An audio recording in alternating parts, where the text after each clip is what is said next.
Good morning, everyone. Welcome to another episode of Riding with the Rabbi. This is our first post-holiday episode.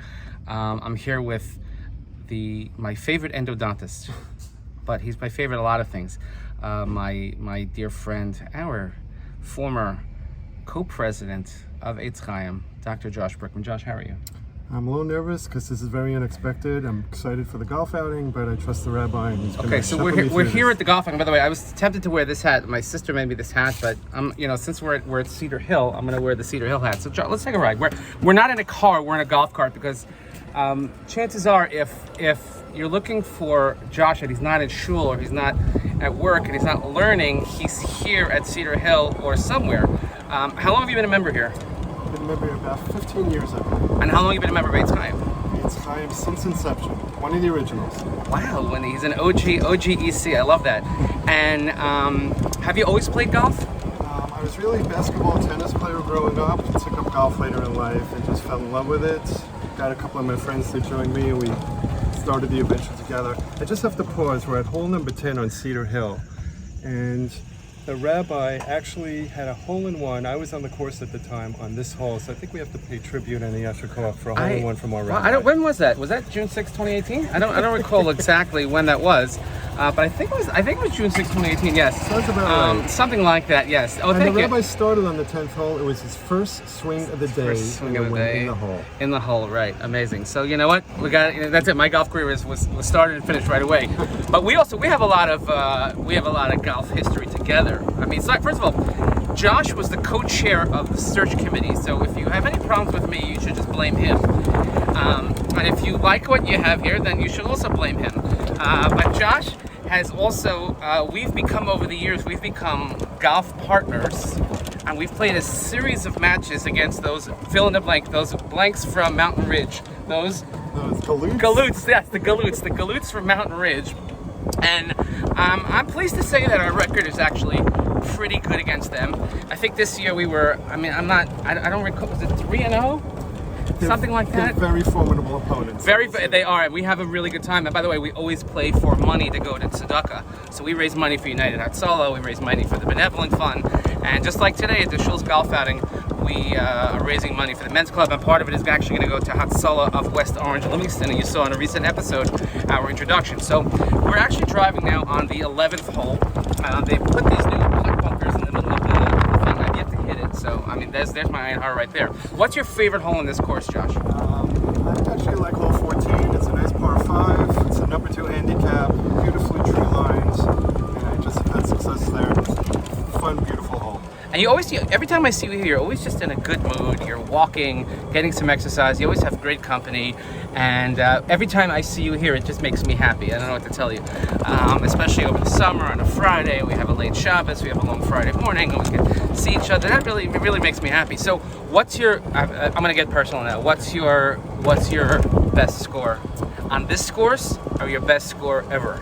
My best score ever was a 78 on this course, but very few and far between. So it was just a crazy day. I was in the zone, but it doesn't happen that often. I got 78 once. It was after like 11 holes, but it was 78 nonetheless. And what's your best? That's your best score ever? That is my best score ever. And what's your favorite course to play that's not Cedar Hill? That you've played over? I will say I've never played it yet, but I'm going to go on a limb and say Cedar Golf Course will be my favorite course to play. God willing. But I did play Whistling Straits in Wisconsin when okay. my daughters graduated. We went there, and they just played the Ryder Cup there, and it's really a special place. Amazing. And also, I have on my desk, I have a ball marker, and I smell it all the time because it's like this smoked wood chip from Pebble Beach, which you brought back to me, which was really something. That's as good as they say, right? As good as they say. Baruch Hashem. That's good. Now, my next question is, I lost my little thing here, but it's okay. Oh, there it is. Where'll go? It's okay. This is the part of filming in a golf cart. It's sort of a different, it's a very, very different feel. We're at the hole sponsored by Alan Scholl and family. Okay, very good. We're at this par 3 13th hole. Yes. It's a nice, cute little hole here. Now, tell me about your involvement in the shul. What drove you to get so involved in the shul? There's some people that go, but there are people that go and get involved. And it seems that anything meaningful or formidable, certainly behind the scenes for you, that goes on, you have a hand in it. So, what drives you to do that? So, I married a West Orange girl. That's what brought me into Livingston. And I just immediately was drawn to the warmth and community feel of Eitz Chaim when we started it years back. Full disclosure, I'm a rabbi's son, so it's always been in my DNA. Oh, that's why you like Moshe so much? I love Moshe. You can identify with him? I can identify with Moshe.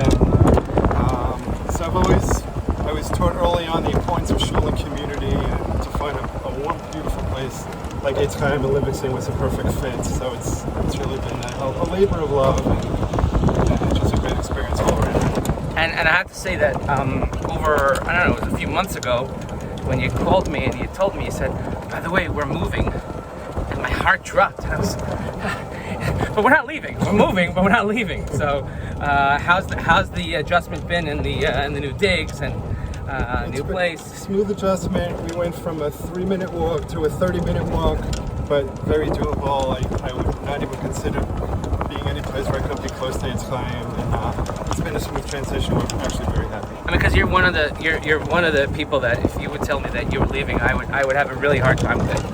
I'm not joking. I really would, because you're a big reason why I'm here and why our family's here, why our family has adjusted so well here, and you're a big reason about many things that go on in the shul.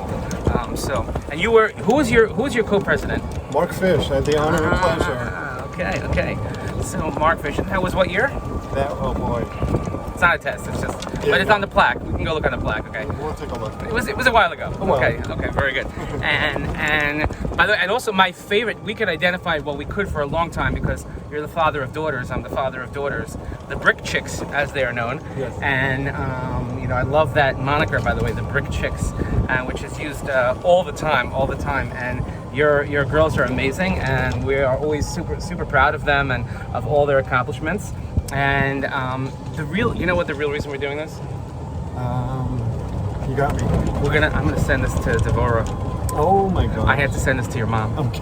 Because I'm a big fan. I'm a huge fan of your mother and your mother-in-law, by the way. I've come to know, unfortunately through sad circumstances, but we saw her in shul. She was over Yontif. But your mom, and she calls me and she writes me these beautiful letters. People actually write letters still, which is kind of unusual. We're not used to that. Old school, but she really old school's the adores best. you, Rabbi, as the whole family is does. the best school, and I've gotten to know the whole family, and so you've gone through, I guess, in the last since I've been here, you've gone through a number of sort of like life changes. You've moved. Your practice switched around a little bit, and your game is getting better. You got a great golf partner. The best. Right? So what do you think is like the underlying message of that, in life as you go through? Everybody has to go through changes, and how do you deal so well with it? I think that's the important balance of working hard and playing hard. I have to do a shout out. The reason I really came to Eitz Chaim, I met some really good friends who were very good basketball players, and it turns out that we ended up playing together and praying together. And we won some tournaments together, so the balance of sports and being outdoors on top of hard work and the spiritual experience, I think, has been an amazing combination for me. All right, maybe we could use that as like a sub sort of text line for the logo. Play together, pray together, or maybe it should be pray together, play together. I'm all in. Yeah, okay, I like that. And by the way, I want to say how much I appreciate you doing this, because I know how uncomfortable this makes you. Josh does not like publicity. He hates it when I call him out. I may have mentioned 70 or 80 times that Josh Lane Koheles on Shavuos, and the phrase which I always use, I says you can't eat it with a fleshik's meal because it was like butter, the way he lanes. And I have to say that I am so fortunate to have you not only as a partner here on the course, but as a partner in shul and in everything that we do in building the future and stabilizing everything that we have right now. And I'm super appreciative of our friendship and of everything that you bring to the table. So Hashem should just bless you with health and nachas and success and contentment, and you should play hard, you should pray hard. And I really appreciate you doing this. And even this galvanizing today, we got a beautiful day here in October. It doesn't feel like October, but this is all you're doing. You're a huge part of this. So part of the team. But I will say, quick shout out at the end. The rabbi wears a lot of hats in the shul. He shepherds us through bad times, good times, amazing sermons. But there's one area that I want to emphasize. The rabbi has been, besides a friend, but a true teacher. And the teaching side of him is something that I would really hope people take advantage of. Some of my favorite times during the week is the Rabbi Shir on Tuesday night, his Chumash Shir on Shabbos morning. And he's an unbelievable teacher besides being a great friend and a rabbi. And he has an eye for talent. Rabbi Bernstein, also amazing teacher.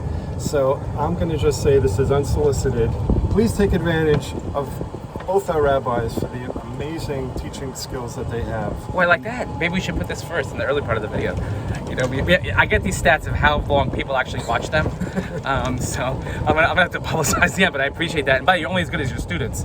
And you should know that, and this is unsolicited, is that when Josh tells me that he's not gonna be here for Shabbos, it encourages me to work harder because I send him the material in advance and he studies it over Shabbos. No joke. It's a treat. So anyway, we should have a successful day today. We'll raise some money for tzedakah, have a good time. We're gonna play hard, then we're gonna pray hard. Milka Marav at 6:20 here at Cedar Hill Country Club. Thanks so much, everybody. We'll see you next time on Riding with the Rabbi.